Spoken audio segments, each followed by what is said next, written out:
I'm Ryan, this is 780 Speed and Custom. Appreciate you guys stopping by the channel today. We need to have a discussion.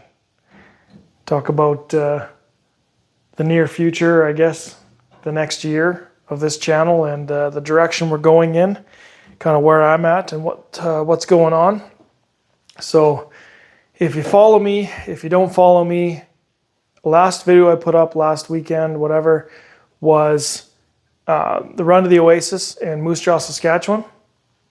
And I didn't say anything about it in that video. I didn't want to discuss it, didn't want to bring it up. It actually kind of ruined, not necessarily my weekend, but definitely my day. I've got some issues with the 40. So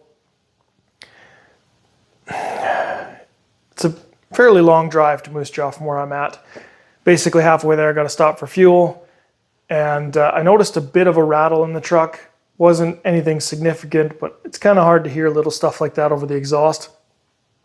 By the time I got to Moose Jaw, it was definitely more of a significant rattle, but didn't take me very long to figure out because I've been here before. Unfortunately, it's my supercharger. Now, what's going on is I spray water methanol, not directly onto the rotors, but just slightly before. I spray water methanol right through the blower. Now, a lot of guys say you shouldn't do that. Some say it doesn't really matter. Manufacturers say it's fine, so whatever. I really don't care either way. It's what I do because it works great. Unfortunately, what happens when you do that, or at least with this style of supercharger, is obviously you've got two rotors in there that compress the air. The back of those two rotors, there's two needle bearings. So what happens is, or what I believe is happening, is that water methanol is washing the grease out of those needle bearings and then they fail prematurely. So once they fail, the rotors aren't held in their exact position and they just start to touch a little bit as they're rotating. So hopefully I've caught it early enough. The last time I did this, I definitely caught it early enough. But I did put about 1,000 kilometers on it with the blower rattling. So I really won't know the extent of the damage till I take it apart. A few different options. I can take it apart, try and fix it myself. If it's just those needle bearings, it's an easy fix. I built a tool to do that, in and out in an hour. If driving it like that has caused more damage and those rotors need to be replaced, basically, it's either send it away to, say, Superchargers online, I believe they're down in California, or replace it with a new one. Now, I'm not made of money, so probably not going to do the latter. Hopefully, I can just throw bearings at it. Worst case, I send it away. So that's where I'm at with that. Basically, my hot rod tours, car shows, racing, whatever is done for the summer because I shouldn't drive it anymore like it is. The other thing I would like to discuss is this Biscayne. I've pretty much committed to myself to get this thing done now. That's my plan for this winter. I really want to finish this thing and have it on the road for the spring. So I can't build this and fix the 40 at once. Like I said, not made of money. So I think that's the plan. I'm gonna get this going for the summer, and this will be my hot rod for next year. Once this is done, then a guy can take that supercharger apart and see how bad it is. Worst case, take the charger off, send it away, get it repaired. Who knows how long that'll take, but I'll at least have this to drive around in the meantime. So that's the plan. Unfortunately, that means that I probably won't be racing next summer, but it kind of is what it is. If this is the hot rod, we'll take this one on Miles of Mayhem and we'll just follow along and film and hang out, have a good time. And yeah, we'll load it up. Obviously I have 2 bench seats in there so I can take some passengers. We'll fill it up and just have a good time. Enjoy watching the racing and following along. So that's the plan there. I don't know. Let me know what you guys think. I'll have a whole build series on this thing. In fact, I've already got a few videos up. There's a playlist there if you want to go back and watch right from when I picked it out of the field to where it's at now. A few changes yet to come. I keep changing my mind on the transmission. Initially, I was going to keep the Power Glide. Then I've got a TH350 sitting in here right now. But I think the final and ultimate decision is I'll put this spare 4L60 that we had built for the 40 as a backup. I'll put this in the Biscayne. That way we'll have overdrive. It's going to be a lot nicer on the highway.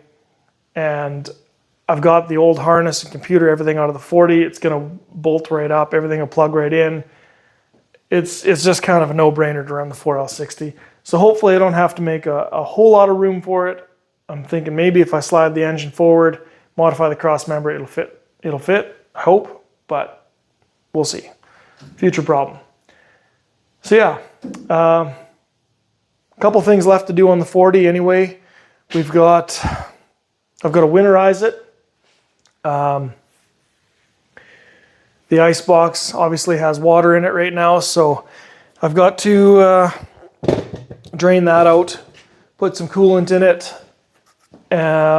Water methanol tank, I'll drain that. It should be fine without draining it, but better to be safe than sorry. So I'll do those two things, park it up, pull the battery, and unfortunately it's going to be parked until I get time and money to look at it. So stick with me. Hopefully you enjoyed the build series on the Biscayne here. And yeah, be more to come for sure. So I'll winterize the 40 now, but before I do anything, I will fire it up just so you can hear that rattle. I don't know if the microphone will pick it up or not, but we'll try anyway, just so you can hear what's going on. If there's damage, the damage is already done, so a couple more seconds running isn't going to really hurt anything more than it already has. So yeah, here you go.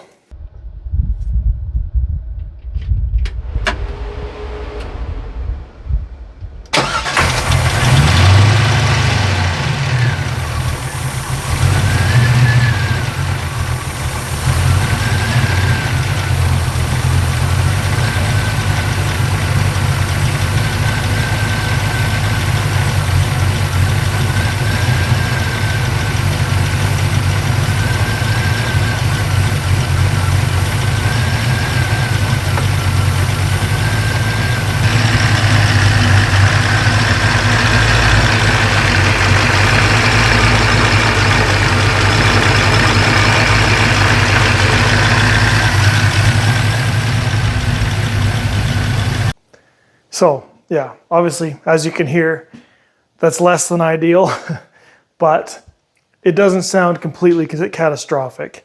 It's likely that those rotors are just starting to touch. So I might, fingers crossed, might get away with just putting some needle bearings in it. I hope that's the case, because I'll do that, get a couple more years out of it before that happens again. Obviously, I could stop spraying water methanol through the blower and it probably lasts a lot longer, but then you can't run as much timing. What fun is that, right? So that's going to be a future problem. But for right now, we'll get after this thing. I've got, I do have a bunch of parts on order for this. Some have already arrived. I've got all new steering, arms, knuckles, you name it, ball joints.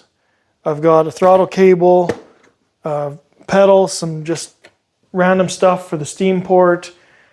I've got a radiator on order. Basically, I've got everything coming except for a fuel system, interior, and air conditioning, because this one's going to get air conditioning. So yeah, I've got lots coming. There'll be lots to throw on. I'm hoping this doesn't take too long to get running and driving. Interior is another scary thing I've never really tackled before, but we'll learn together, I guess. I don't know. Maybe I've got a friend that is kind of into interior. Maybe I can talk him into helping, but we'll see. So yeah, I'm going to leave this video there. Appreciate you guys stopping by the channel and sticking around this long. Let me know what you guys think of my plan.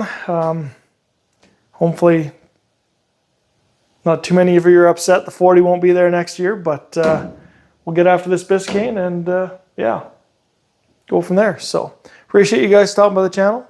I'm Ryan, 780 Speed and Custom, tuning out.